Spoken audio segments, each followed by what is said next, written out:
Mets de l'huile dans ma lampe, Seigneur. Jésus, mets de l'huile dans ma lampe. Mets de l'huile dans ma lampe, Seigneur. Qu'elle brille dans la nuit. Qu'elle brille dans la nuit. Alléluia. Qu'elle brille dans la nuit. Qu'elle brille dans la nuit. Oh, qu'elle brille dans la nuit. Mets de l'huile dans ma Frères et sœurs, que le nom du Seigneur soit béni. Je vous salue dans le précieux nom de Jésus-Christ, notre Seigneur et notre Sauveur. C'est pour nous un privilège de nous retrouver dans la maison de notre Seigneur afin de pouvoir l'adorer. Vous savez qu'il est écrit dans la parole de Dieu que là 2 ou 3 personnes sont assemblées en mon nom, je suis au milieu d'eux. Et la Bible nous dit que s'ils s'accordent pour me demander quelque chose, je leur accorderai. Que donc son nom soit loué et que son nom soit glorifié. Alors nous avons chanté quelques chœurs pour dire combien de fois le Seigneur est grand. Nous avons chanté ces 2 chœurs, mets de l'huile dans ma lampe. Vous savez, nous avons besoin que nos lampes soient alimentées d'huile. Et nous savons que l'huile est le symbole du Saint-Esprit. Amen. Nous avons besoin de cette lumière-là pour marcher au milieu des ténèbres. Amen. C'est vrai, frère, parce que la Bible nous enseigne dans le livre des Psaumes. Ta parole est une lampe à mes pieds, une lumière sur mon sentier. Alors le croyant, il réalise dans le fond de son cœur qu'il vit dans un monde obscur, il vit dans un monde de ténèbres, et s'il n'a pas une lumière pour éclairer, alors il n'est pas certain qu'il arrive au bout du chemin. Amen. Mais lorsque nous avons la lumière de notre Seigneur pour nous éclairer, alors nous ne marchons pas dans les ténèbres. Et c'est ce que notre Seigneur nous a dit. Il est la lumière du monde et celui-là qui le suit ne marchera pas dans les ténèbres. Alors nous avons besoin que le Seigneur mette de l'huile dans nos lampes. Amen. Afin que nous puissions marcher et atteindre, vous voyez, le but. Que donc son nom soit loué et que son nom soit glorifié. Le dimanche, nous avons vu ce beau message qui nous indiquait la position de chaque frère dans l'église, surtout des vieillards, et aussi de nos vieilles sœurs. Alléluia. Amen.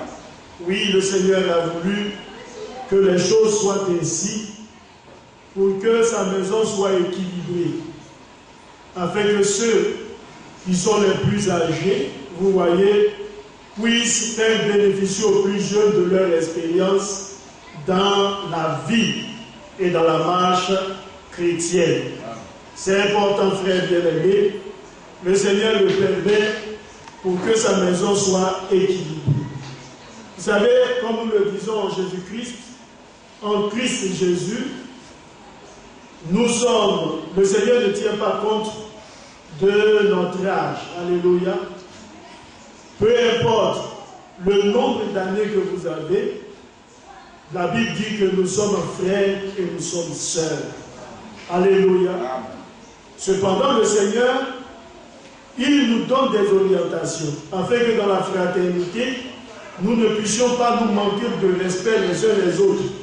C'est pourquoi le Seigneur peut dire aux jeunes frères, aux jeunes sœurs, d'avoir de la considération pour les vieillards. À Timothée, le Seigneur, Paul écrit et dit, ne reprends pas uniquement le vieillard, mais exhorte-le comme le Père. Amen. Alléluia. Ainsi le Seigneur permet cela pour que sa maison soit équilibrée. et que le vieux frère dans la foi ne puisse pas dire que non, le jeune frère, il me manque de respect. Non, nous sommes frères et sœurs en Christ. Cependant, nous connaissons la place, la position qui est donnée aux uns et aux autres. Cela est bien pour la bonne marche des enfants de Dieu. Que donc le nom du Seigneur soit béni.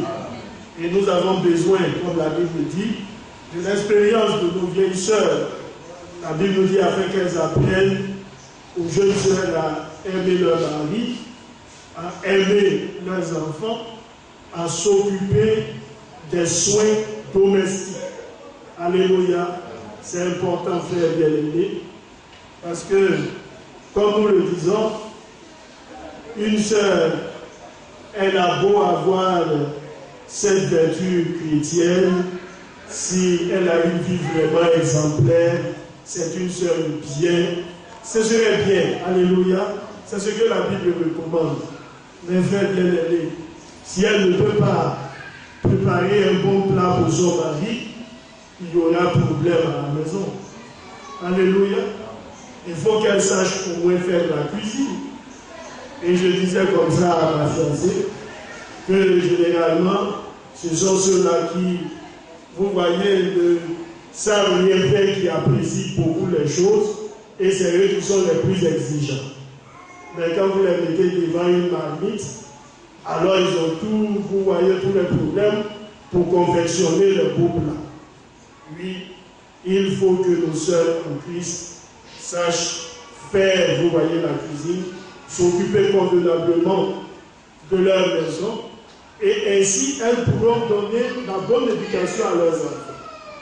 Mais imaginez une femme qui ne sait pas faire ces choses-là et qui a des filles, alors ça, c'est un danger pour l'avenir.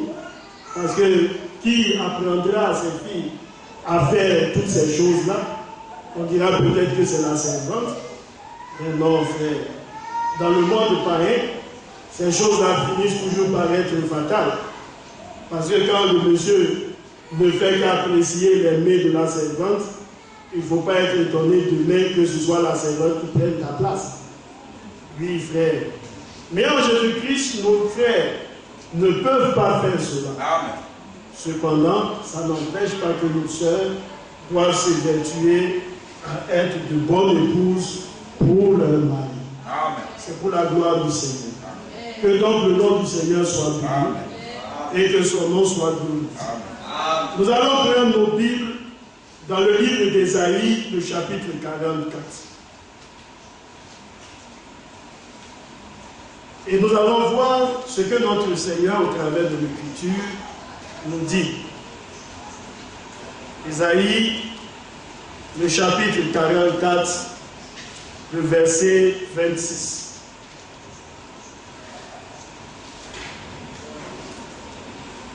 Si le frère peut faire la lecture, Ésaïe 44, verset 26. Ésaïe chapitre 44, verset 26. Je confirme la parole de mon serviteur et j'accomplis ce que prédisent mes envoyés. Je dis de Jérusalem, elle sera habitée, et les villes de Juda, elles seront rebâties, et je relèverai leur ruine. Amen. Que le nom du Seigneur soit béni. Amen. Et que le Seigneur ajoute la bénédiction à ça. Amen. Alors le message est tiré tout simplement du verset 26. Et j'accomplis ce que prédisent mes envoyés. Alléluia. Amen. Nous connaissons l'histoire d'Ésaïe le prophète. Et nous croyons qu'Ésaïe était un véritable envoyé du Seigneur. Amen.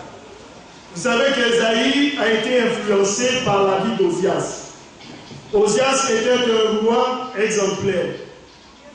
Ben, bien aimé, la Bible nous dit du Seigneur qu'il est un Dieu jaloux. Et il ne donne pas sa gloire à un autre. Amen. Lorsque Ésaïe, sinon Ozias, la Bible nous dit qu'il fut devenu grand, son cœur s'est élevé jusqu'à le perdre. Et vous savez ce que Ozias a fait. Il est entré dans la maison du Seigneur et il a commencé à se comporter comme un sacrificateur, chose à laquelle il n'a pas été appelé. Le Seigneur a été en colère contre Osias et la Bible nous dit que le Seigneur l'a frappé. Osias est sorti lépreux de la présence du Seigneur et son fils a régné à sa place. Mais Isaïe, qui avait été influencé par la vie d'Osias, il était déboussolé jusqu'à ce que le Seigneur se révèle à lui. Quand vous lisez le livre d'Ésaïe, le chapitre 6, alors le Seigneur s'est révélé à lui comme étant le modèle parfait, le modèle par excellence. Alors Ésaïe a dit, l'année de la mort d'Osias, il était dans la maison du Seigneur lorsqu'il a vu cette vision, les pans de la main de l'Éternel qui remplissaient le temple. Il a vu les séraphins qui disaient c'est est l'Éternel des armées, n'est-ce pas? Et toute la terre est pleine de sa gloire. Alors il a vu qu'ils avaient 6 ailes, de 2 ils se couvraient la face, de 2 ils se servaient pour voler, de 2 ils se couvraient, je crois, les pieds. Alléluia. Le Seigneur s'est révélé à lui en lui indiquant qu'il était le modèle parfait. Et le prophète a prêché sur ce message-là, indiquant que les 2 ailes, vous voyez 2, quand vous lisez, ces 3 étapes-là représentaient la révérence, l'humilité et l'action. Alléluia.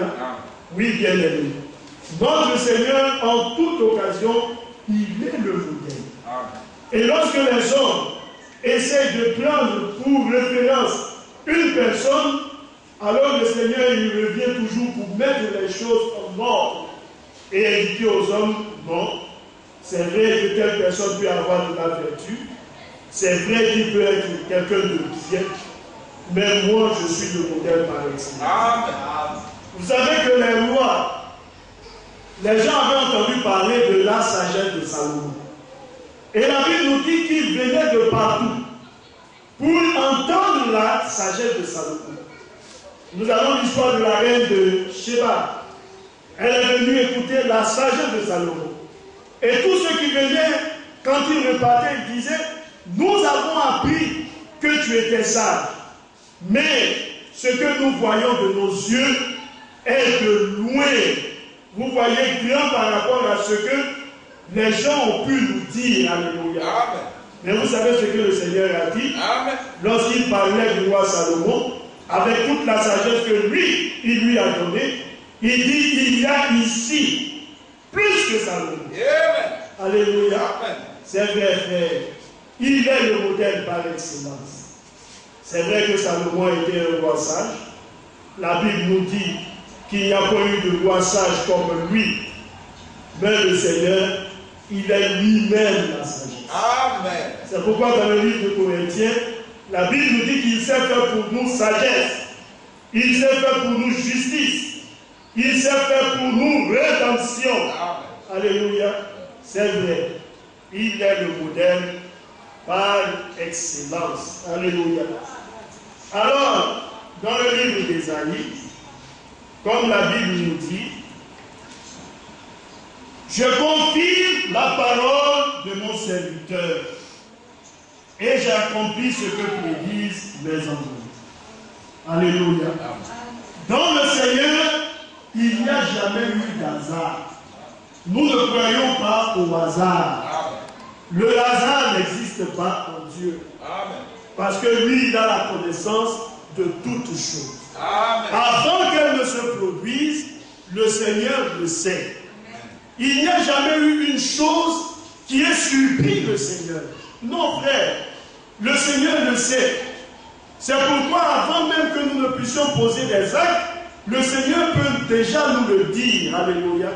C'est pourquoi nous avons aujourd'hui ce qu'on appelle la prophétie. Le Seigneur permet que nous puissions savoir des événements futurs avant même que cela n'arrive. Alléluia. Le Seigneur nous dit, je confirme la parole de mon serviteur. Lorsque son serviteur parle, le Seigneur est tenu de l'accomplir, de l'honorer. C'est pourquoi il parle de confirmer. Alors nous parlons du ainsi dit le Seigneur. Parce que figurez-vous, frère, le Seigneur n'est pas engagé par rapport à ce qu'un homme peut dire de lui. Nous avons nos aspirations, nous pouvons faire des déclarations, mais lorsque cela n'émane pas du Seigneur, le Seigneur n'est pas engagé. Ça ne le concerne en rien. Mais lorsqu'il dit une chose, lorsque son serviteur dit une chose par inspiration ou sous l'inspiration de son esprit, le Seigneur est tenu de l'honorer. Alléluia. Alors le Seigneur accomplit la parole de son serviteur, comme il dit, et j'accomplis ce que prédisent mes envoyés. En d'autres termes, ce qu'ils annoncent à l'avance. Avant que cela n'arrive, ne se déroule, le Seigneur prend le soin toujours de nous dire. Et nous aimons cela avec notre Seigneur. Il n'a jamais fait une chose comme ça. Mais avant de faire une chose, il permet que ses enfants qui sont de lui puissent le savoir. Amen. Alléluia. Oui, bien aimé. Alors, lorsque nous lisons le livre de Matthieu, le chapitre 1, qui nous indique la naissance du Seigneur, nous voyons comment est-ce que le Seigneur nous montre, vous voyez, l'accomplissement de cette prophétie biblique. La Bible dit au verset 18, « Voici de quelle manière arriva la naissance de Jésus-Christ. Marie, sa mère, ayant été fiancée à Joseph, se trouva enceinte par la vertu du Saint-Esprit, afin qu'ils n'aient habité ensemble. » Alléluia. C'est vrai, frère. Avant qu'ils ne soient ensemble, avant qu'ils ne puissent vivre la vie de couple, la Bible nous dit que Marie, sa mère, s'est retrouvée enceinte par la vertu du Saint-Esprit. Les prophètes en avaient parlé, parce que dans le livre d'Ésaïe au chapitre 7, le Seigneur a dit lui-même il donnera ainsi, parce que la Vierge sera enceinte, elle enfantera un fils, et on lui donnera le nom d'Emmanuel. Le Seigneur avait pris le soin de l'annoncer.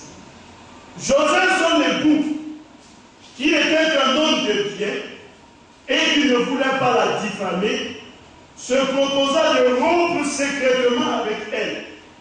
Voici les intentions de Joseph, c'était de ne pas nuire à Marie. Parce que si Joseph se mettait à publier la chose, on aurait accusé Marie d'une femme adultère. Et en Israël, lorsque l'adultère est constaté, il ne reste rien d'autre qu'à vous lapider jusqu'à ce que mort s'ensuive.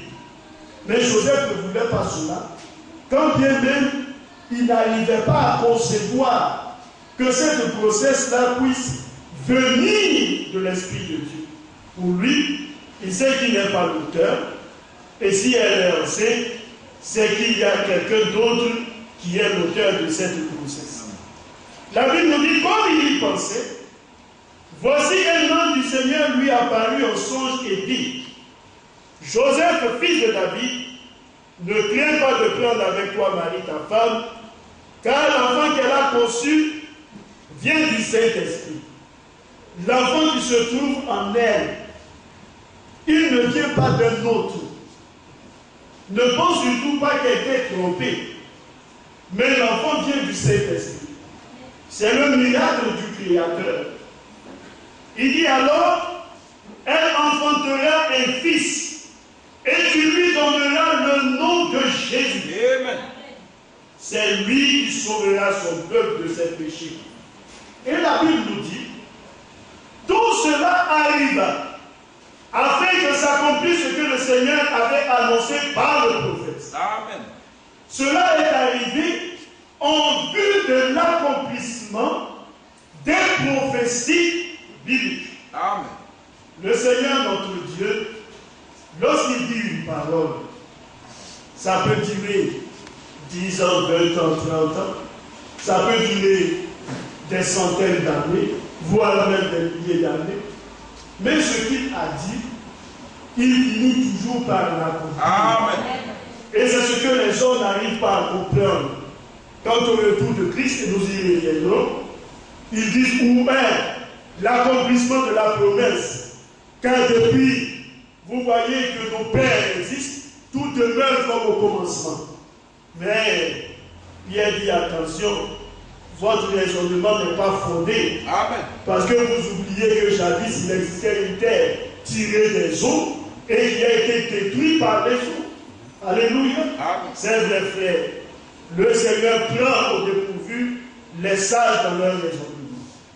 Il a toujours le dernier mot. Amen. Et il a toujours raison.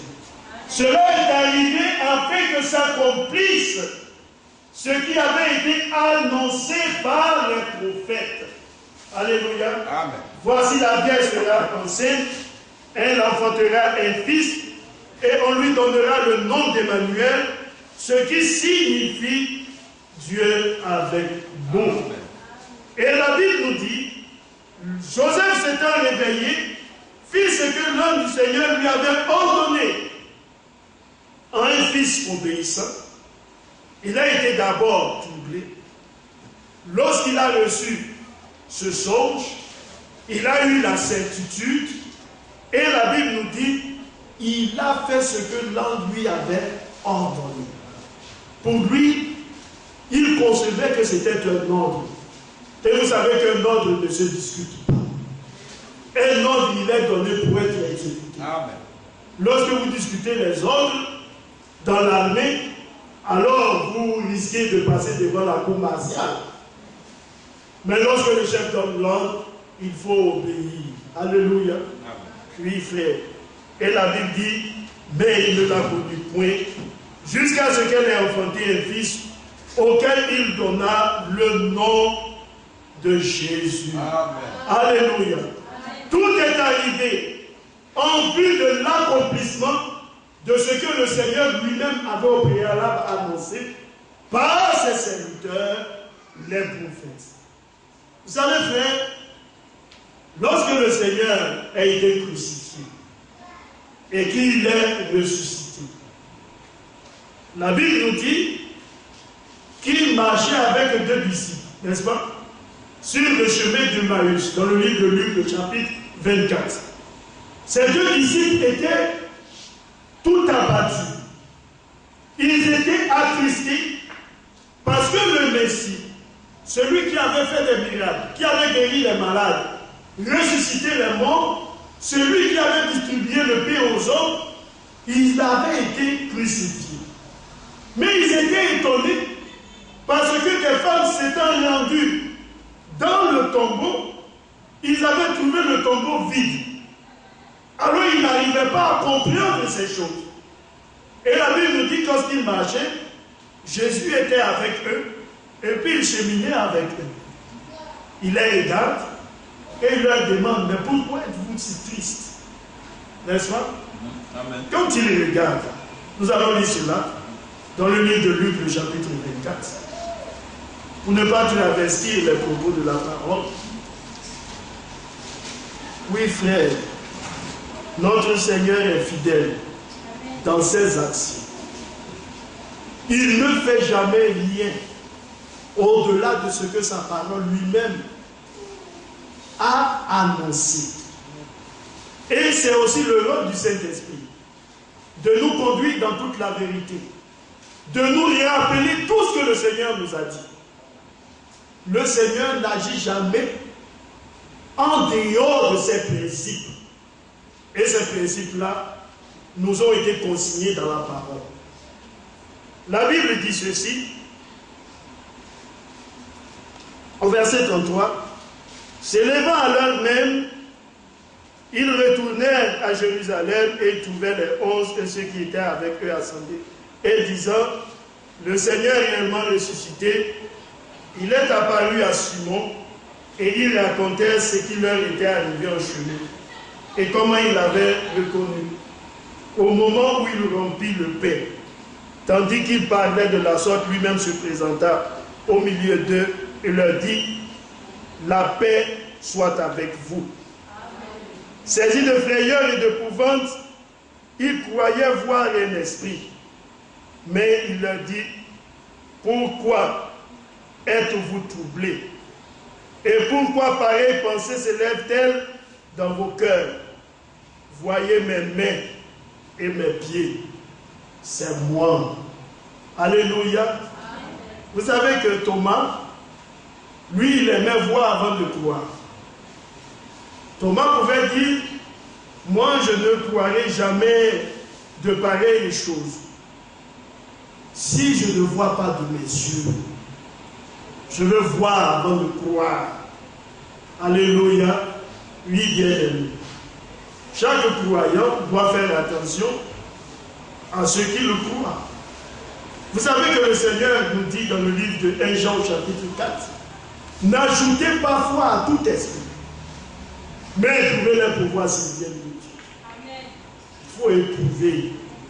C'est vrai que le Seigneur a reproché à Thomas son incrédulité, parce que la parole avait pris le soin d'annoncer sa résurrection. Thomas a douté. Il a voulu d'abord voir avant de croire. Pour nous les croyants, nous avons besoin d'avoir la certitude que ce qui se fait répond au nord de la parole. Amen. Frère, dans le monde occidental, ce qu'on appelle des civilisations avancées, les produits là, qu'on met sur le marché, répondent à des critères. Lorsque les critères sont faussés, alors les produits ne sont pas permis, vous voyez, d'être vendus sur le territoire, leur territoire, eux.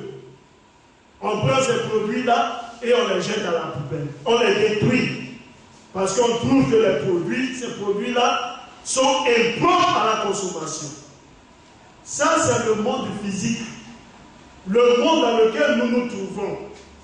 Frère, vous savez tous que RFI, et là je l'ai reçu par mon frère Adjouri, au BD, il y a des hommes qui ont fait, vous voyez, le sucre en poudre à partir de produits chimiques toxiques. Et les hommes ont pu découvrir vous voyez, ce commerce illicite-là, mais il y a 50 tonnes qui ont été injectées sur le marché pour tuer les innocents. Les hommes avec leur cupidité. Mais frère, on aurait pu laisser cette chose se faire ainsi. Mais pourquoi les hommes luttent-ils contre ces dérives? C'est parce qu'ils savent que tout ce qui ne répond pas au nom est nuisible à l'être humain. Alléluia. Les hommes ont de la sagesse et de l'intelligence quand il s'agit des choses qui sont en relation avec leur bien-être corporel. Mais avec l'âme, on y croit. Et là, Jésus l'a dit. Vous savez discerner l'aspect du ciel. Et à partir, vous voyez de ces aspects-là, vous pouvez prévoir s'il va pleuvoir, s'il fera beau temps. Mais il dit, vous ne connaissez pas le temps dans lequel vous vivez. Amen. Et c'est très vrai. On a aujourd'hui la météo.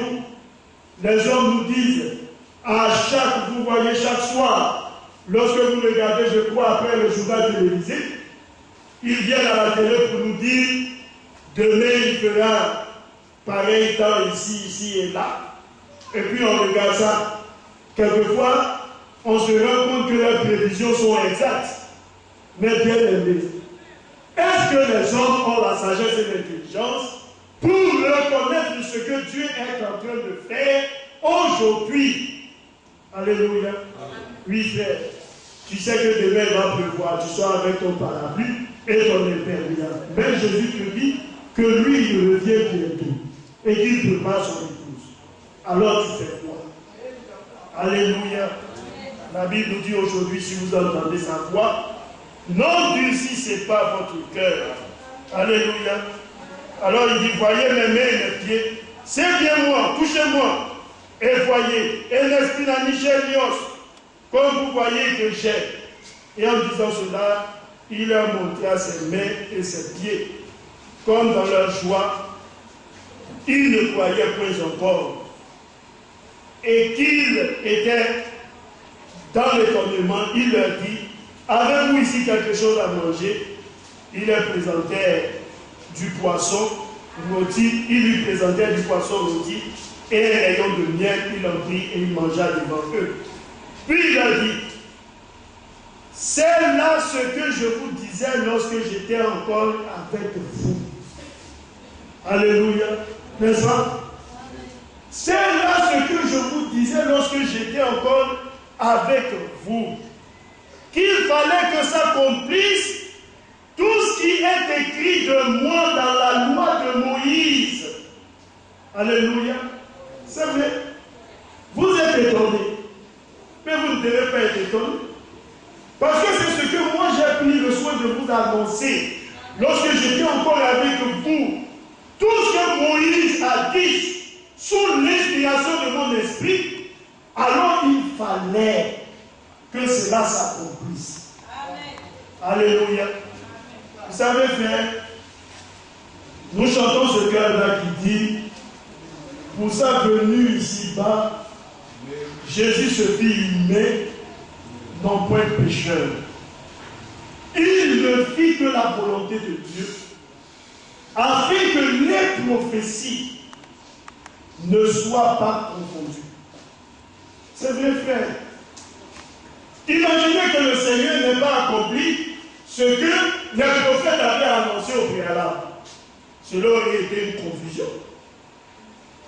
Mais Jésus a dit à tous ces pharisiens qui l'écoutaient, qui d'entre vous me convaincra de péché?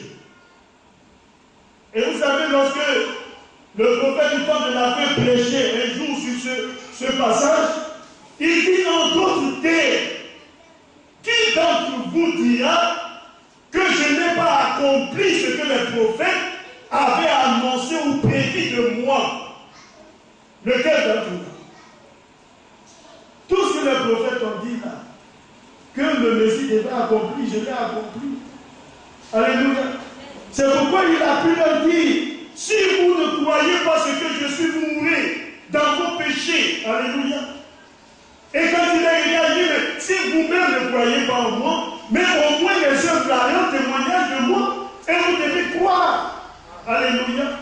Parce qu'il a pris toujours le souhait de s'identifier aux prophéties bibliques. Remarquez que lorsque le prophète Jean-Baptiste a été emprisonné, qu'il a été jeté en prison, la Bible nous dit que Jean-Baptiste a commencé lui-même à se poser des questions. Il était la voix de celui qui criait dans le désert, il est emprisonné et il a des disciples.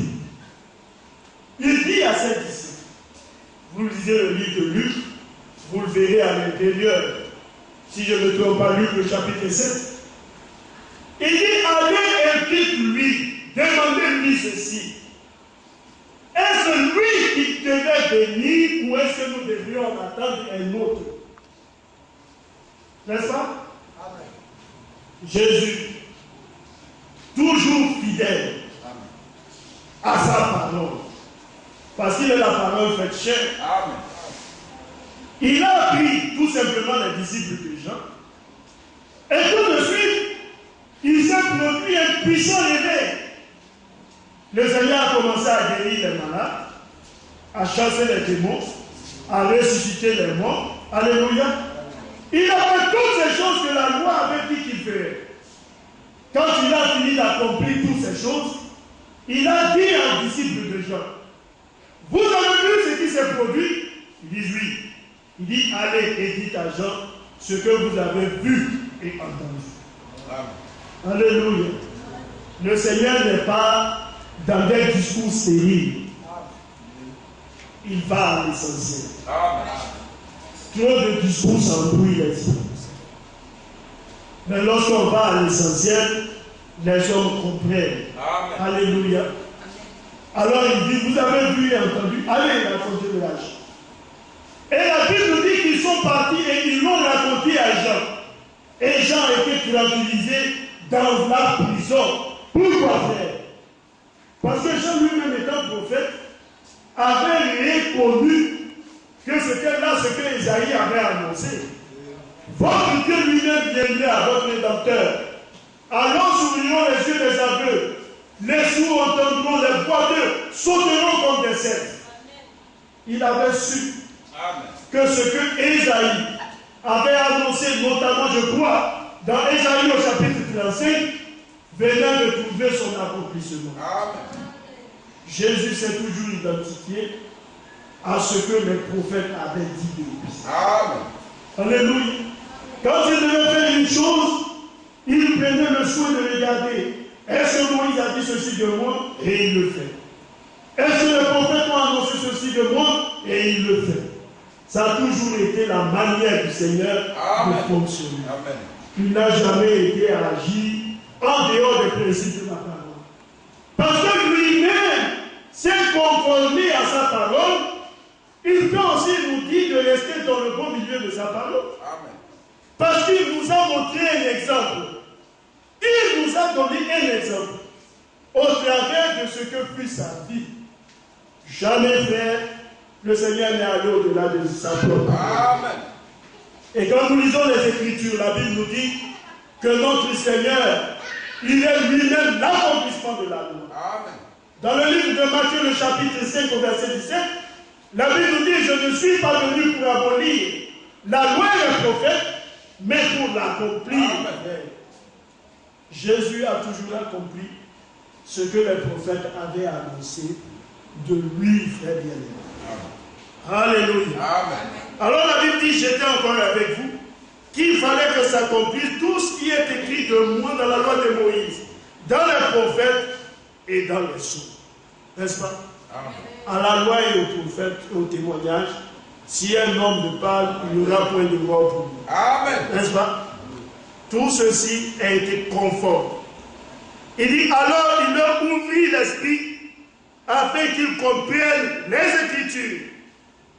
Et il leur dit, ainsi il est écrit que le Christ souffrirait, qu'il ressusciterait des morts le troisième jour, et que la repentance et le pardon des péchés seraient prêchés en son nom à toutes les nations, à commencer par Jérusalem. Vous êtes mes témoins de ces choses. Alléluia. Vous êtes mes témoins. Ces choses qui ont été annoncées ont trouvé leur accomplissement sous vos yeux. Alléluia. Amen. Oui, frère bien-aimé. Alors, dans le livre d'Amos, au chapitre 3, au verset 7, la Bible nous dit, l'Éternel Dieu ne fera rien sans qu'il n'ait révélé son secret à ses serviteurs, les prophètes. Amen. Avant de faire une chose, le Seigneur prend le soin toujours de l'annoncer. C'est pourquoi, frère, nous ne nous retrouvons pas dans une situation sans règle. Non. Nous nous retrouvons dans une situation qui a été au préalable ordonnée par le Seigneur. Amen. Tout ce qui se produit sous nos yeux a été tracé par le Seigneur à l'avance. Pour le croyant, il n'est pas surpris. Jésus même disait à ses disciples, je vous annonce toutes ces choses-là afin que lorsqu'elles vous arriveraient, ils vous souviennent que moi je vous l'avais déjà dit. Amen. Alléluia. Oui, bien-aimé, le chrétien dans la tribulation, ce n'est pas quelque chose d'étonnant pour lui. Le croyant diffamé, calomnié, ce n'est pas étonnant pour lui. Un bateau qui se retrouve en plein cœur de l'océan et qui est troublé par les vagues de la mer, alors on se poserait la question si les marins sont réellement des marins. Parce qu'ils doivent s'attendre à ces choses. Frère bien-aimé, Jésus est le bois sec, le bois vert, nous sommes le bois sec. Amen. La Bible nous dit, si lui ont fait ces choses-là, mais ce n'est pas nous qui serons épargnés. S'ils l'ont traité de cette manière, ils nous traiteront de la même manière. Alors le croyant n'est pas étonné. C'est vrai, frère. Et le Seigneur permet cela pour que notre nature là soit forgée. Amen. Oui, frère, ce n'est pas facile de savoir qu'on dit du mal de vous, mais c'est une gloire de supporter. Amen. Oui, bien aimé. Mais le Seigneur, il le sait. Lorsque les gens nous disent des méchancetés, lorsqu'ils nous disent des propos, vous voyez, déplaisants, ça fait mal. Personne ne voudrait entendre ces choses. Mais le Seigneur permet ces choses pour que nous soyons rendus semblables à lui. Parce qu'on lui a fait pire qu'on nous fait. Alléluia. Lui, bien aimé. Lui, on l'a crucifié. Mais nous, on nous insulte à nous crucifier. Alléluia. N'est-ce pas? Lui, on lui a parlé mal et on l'a giflé. Pour nous, on ne fait que nous parler mal. Alléluia. Vous comprenez que si on devait mettre nos souffrances là dans la balance, on dira tout simplement pour nous, nous sommes dans un paradis. Alléluia. Quand bien même c'est douloureux. Mais le Seigneur, notre Dieu, il a souffert au-delà de ce que nous pouvons penser. C'est pourquoi comparé à sa mort, vous voyez, sa mort, la Bible nous dit qu'il a méprisé l'ignominie. Une mort honteuse. Frère, et nous en parlons de cette mort. Les hommes ont partagé son vêtement. Ils ont tiré le vêtement du Seigneur au sort. Imaginez ça. Oui, bien aimé. On a dévêtu le roi de gloire et on l'a exposé tout nu sur le bois du calvaire. Lequel d'entre nous a s'intéressé cela? Personne ne fait. Si quelqu'un venait même pour essayer de vous ôter votre chemise, ce serait, vous voyez, un combat féroce. Mais lui, on lui a ôté tout. Alléluia. Et il a enduré ça. C'est pour qui? C'est pas pour lui, mais c'est pour vous et moi. Amen. Alléluia. Oui, bien aimé. Mais c'est parce que la Bible avait prédit toutes ces choses. Amen. Que le Seigneur a supporté. Pilate lui dit, ne sais-tu pas que moi j'ai le pouvoir de te laisser en vie, de te relâcher, de te condamner? Tu ne dis rien. Jésus lui dit, si tu n'avais reçu ce pouvoir-là, il ne te l'aurait pas donné.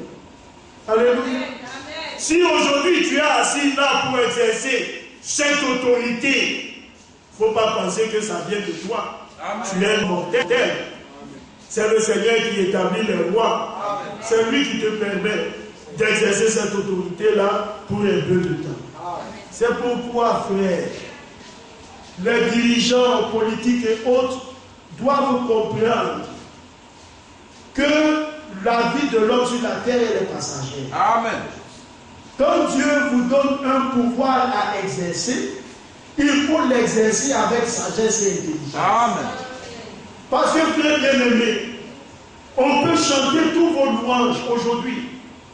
Mais demain, quand on n'est plus là, tous ceux qui vous acclamaient, tous ceux qui vous ovationnaient, ce sont les mêmes qui diront du mal de vous. C'est l'ingratitude de la vie. Et ces choses-là, nous les voyons à longueur de journée. Alors les hommes politiques feraient mieux de rentrer en eux-mêmes pour dire il y a un Dieu sur la terre. Nebuchadnezzar, ce roi si grand et redoutable, lorsque Dieu l'a humilié et qu'il est revenu à la raison, malgré toute la puissance de son royaume, ce n'est pas aujourd'hui un homme, vous voyez, qui a un petit territoire qui gère. Non. Nebuchadnezzar, c'était un empire. Alléluia. Et Nebuchadnezzar qui a regardé, lorsque Dieu l'a rétabli, il dit il y a un Dieu dans le ciel. Amen. Alléluia. Oui, bien aimé. Alors les hommes doivent faire attention. Un jour, j'écoutais, je crois, à la télé, où je lisais un grand homme. Vous voyez un dirigeant de l'Est de l'Europe qui disait la mort, écoutez frère, la mort d'un homme, c'est une tragédie. Mais il dit la mort de plusieurs personnes, ça c'est une stratégie. Vous comprenez? La mort d'un homme, ça c'est une tragédie. Mais plusieurs personnes tuées, ça répond à une stratégie. Oui, frère, ça c'est la folie des hommes. Oui, bien aimé. La mort d'un homme, c'est une tragédie.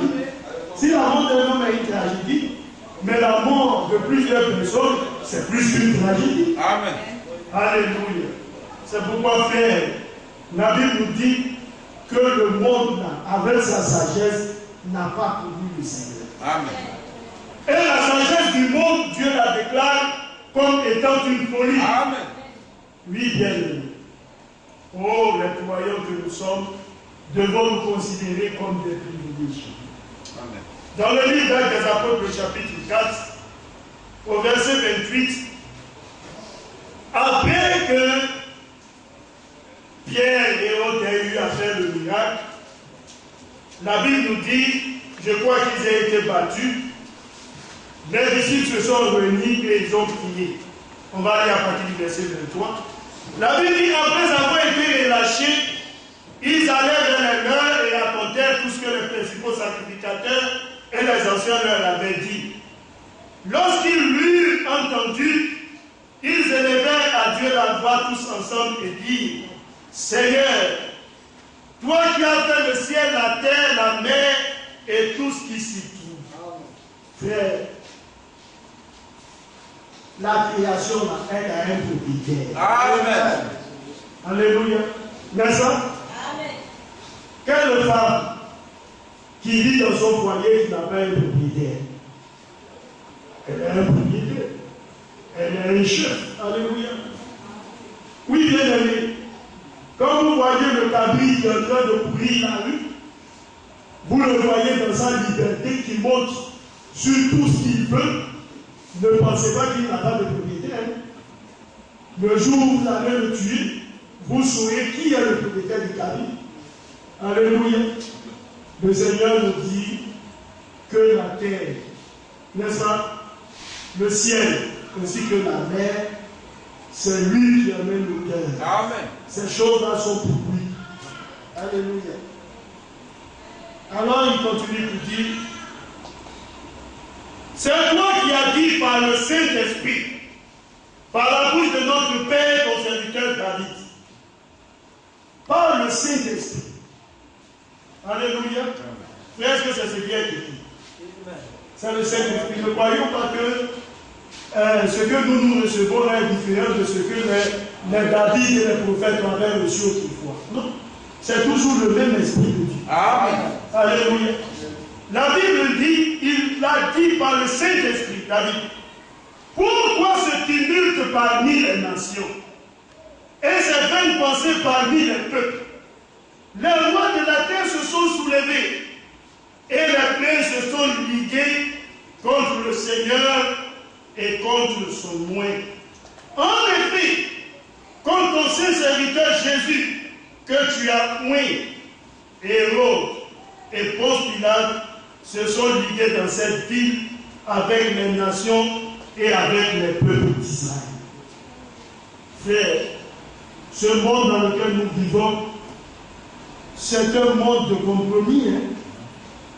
Oui, frère, c'est un monde de compromis.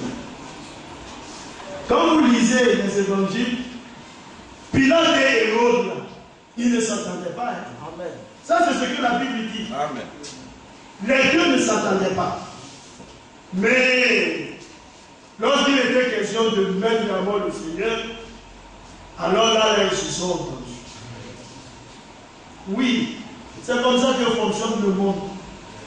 C'est un monde où tout est basé sur des intérêts. Tu fais mon affaire aujourd'hui, on va ensemble. Tu ne fais pas mon affaire, on se sépare. C'est comme ça le monde, frère.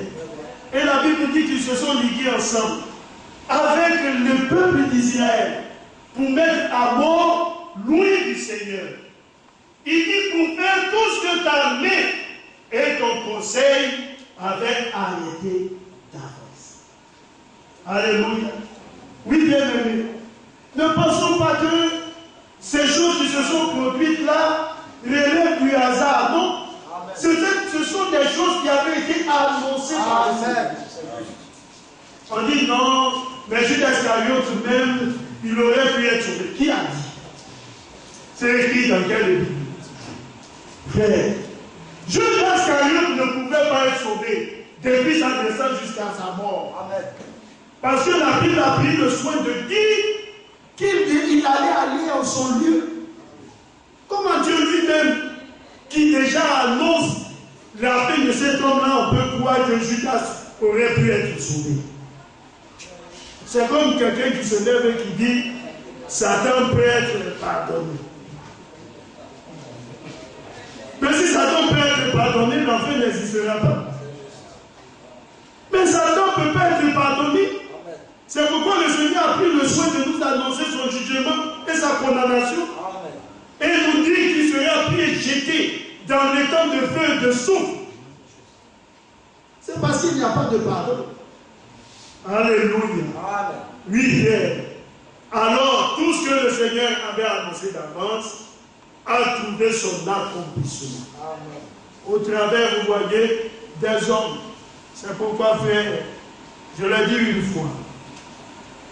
Quand le Seigneur annonce une chose, vous allez monter.